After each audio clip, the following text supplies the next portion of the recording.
성장기에 거절과 차단의 쓰라린 경험을 한 사람들은 분노하기 쉽습니다. 다른 사람들은 별 관심을 가지지 않은 사회 현상인데도 주먹을 불끈 쥐고 핏대를 올리기 일쑤죠.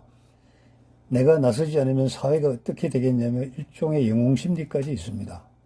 사회적 이슈에 행동으로 보여주면서 때로는 이 망할 세상 뒤집어 버리자면서 두 주먹 불끈 쥐고 나서게 됩니다.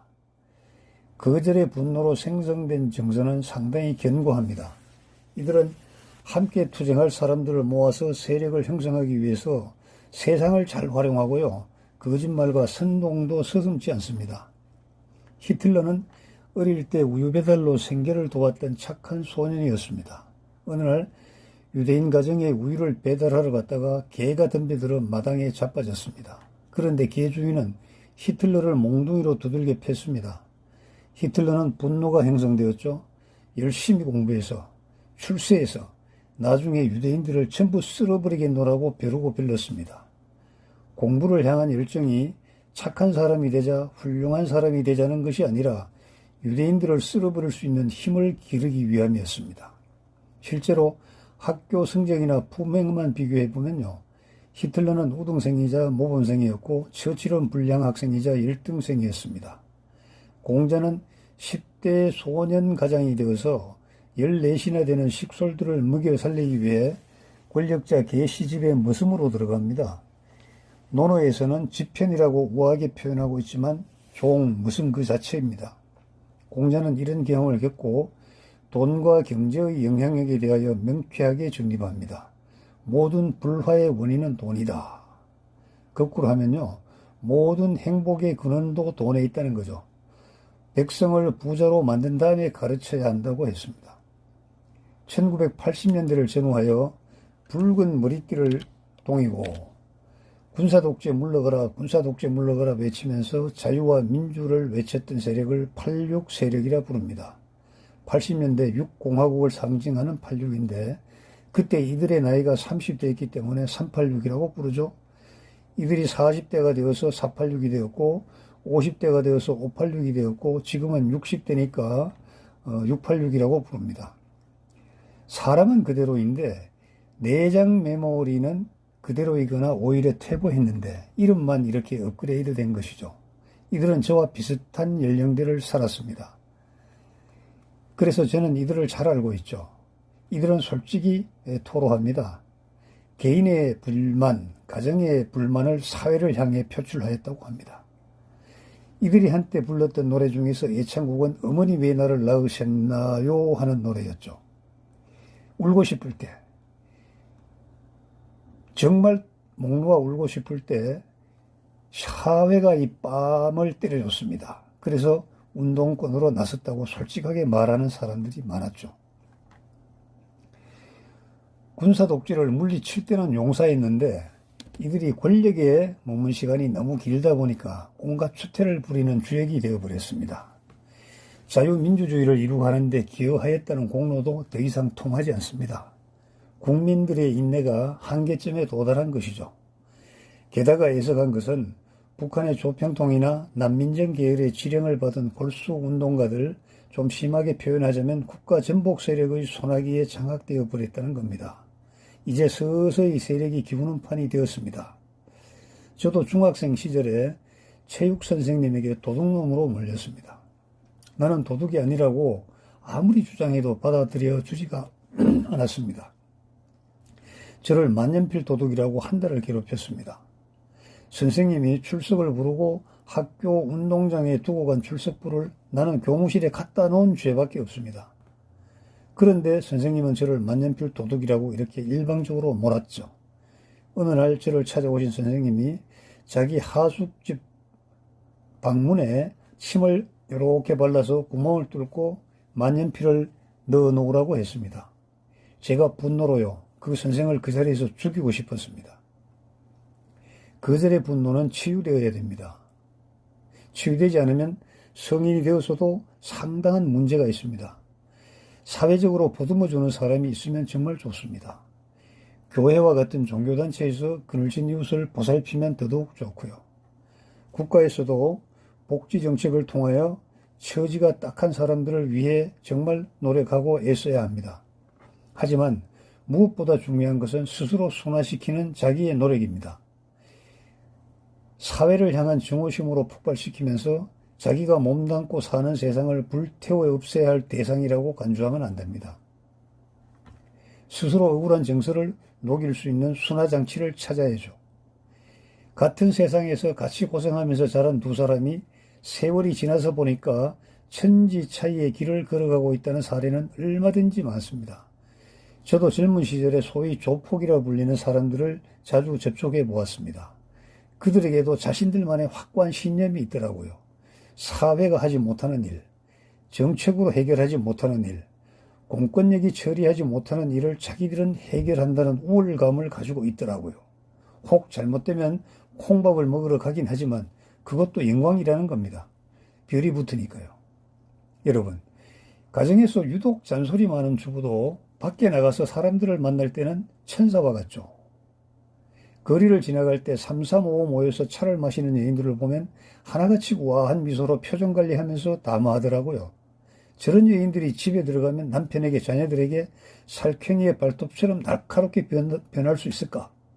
변한다면 그 자체가 불가사의한 일이라고 보여줍니다. 남자들은요, 툭 하나 신경질 내고 소리 빽빽 지르죠.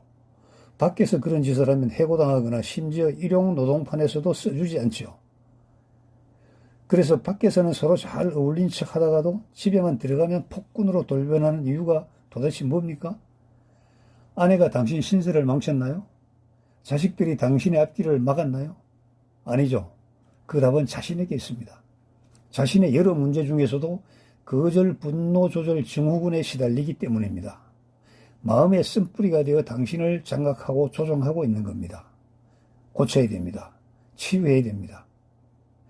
예수님께서 하늘나라를 여러 가지 비유, 겨자씨와 누룩등으로 비교하여 말씀하신 다음에 당신이 태어나신 마을로 가셨죠. 그리고 회당에서 하늘 복음을 전하시고 기적도 베푸셨습니다. 그런데 마을 사람들은요, 예수님께서 전하시는 복음과 베푸시는 기적에 주목하지 않고 예수님의 세상 족보에 주목한 겁니다. 아니, 저게 누구야? 목수 아들 아니냐? 그 누이들도 지금 우리와 다 함께 살고 있지 않아? 그런데 저 사람이 어디 가서 저런 걸 배우고 왔어? 저런 능력이 어디서 생긴 거야? 이렇게 비하했죠. 예수를 배척한 겁니다. 예수님께서는 그들에게 말씀하시되 선지자가 자기 고향과 자기 집 외에서는 존경을 받지 않음이 없느니라 하시고 마태복음 13장 57절의 말씀입니다. 마가도 비슷하게 기록을 했습니다. 마가복음 6장 3절입니다. 이 사람이 마리아의 아들 목수가 아니야.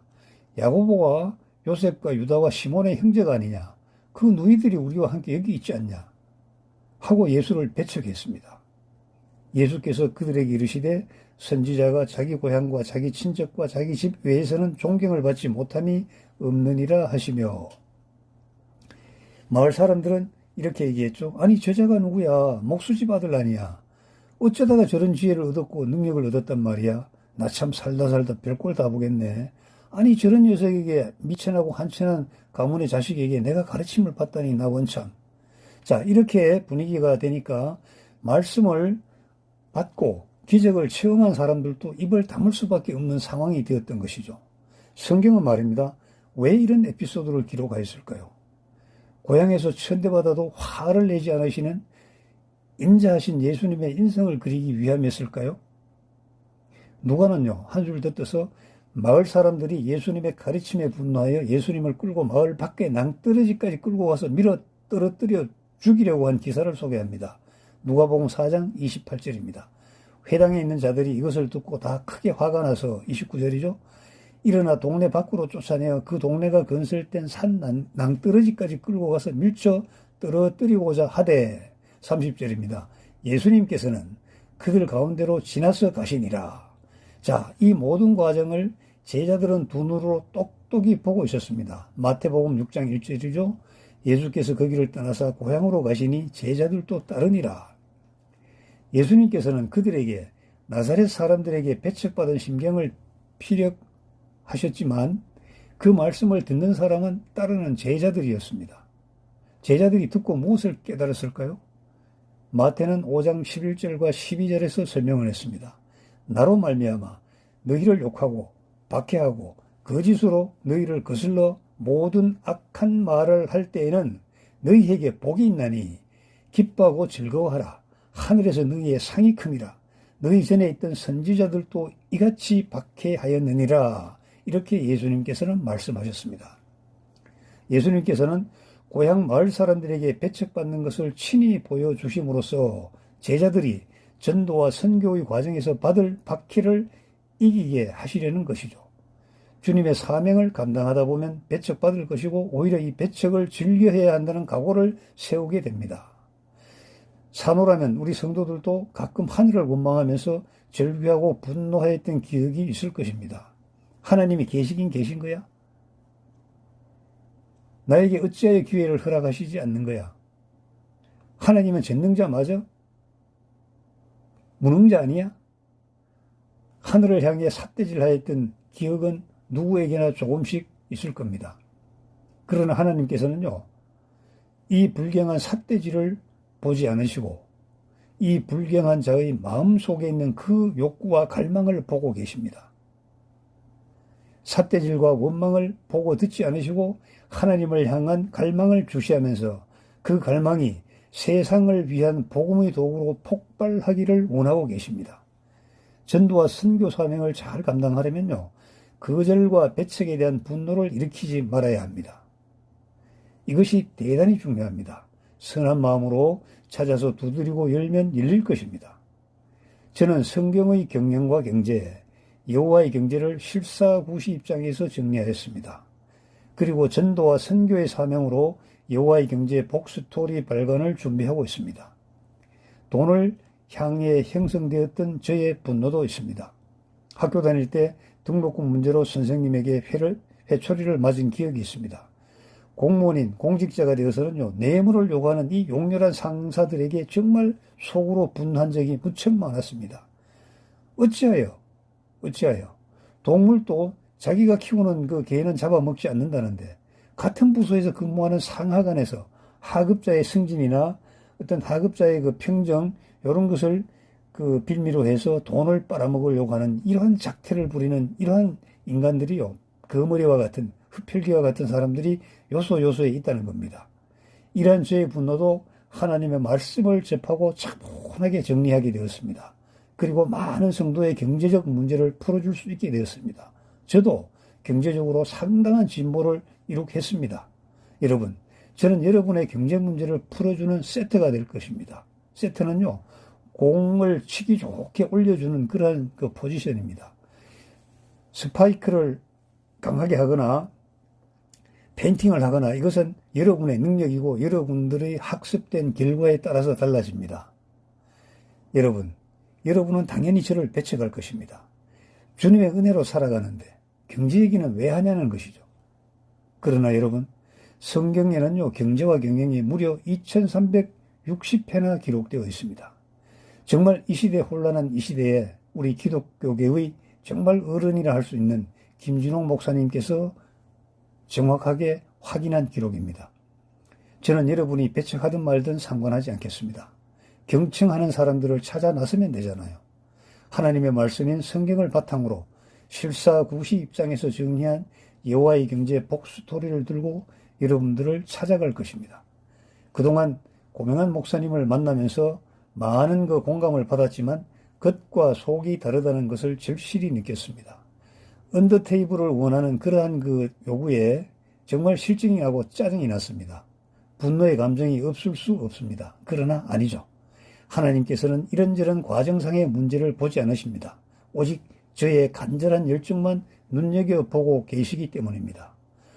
포기할 때도 되겠구만 저리도 애를 쓰는구나. 사랑하는 내 아들아, 기특하게 생각하시고 길을 반드시 열어주실 것입니다. 여러분들을 뵙기를 희망합니다. 아멘.